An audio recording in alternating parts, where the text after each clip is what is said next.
Wusstest du, dass die einzige Kaiserin Chinas möglicherweise ihr eigenes Baby tötete, um an die Macht zu gelangen? Wu Zetian war nur eine Konkubine am Tanghof, aber sie wollte mehr.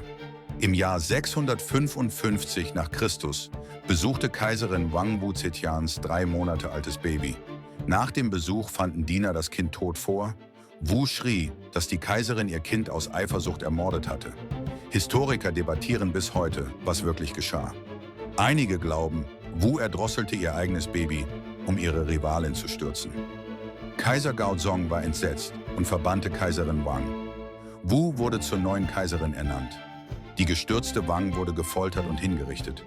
Wu regierte später 15 Jahre als Kaiserin. Falls wahr, opferte sie ihr Kind für absolute Macht.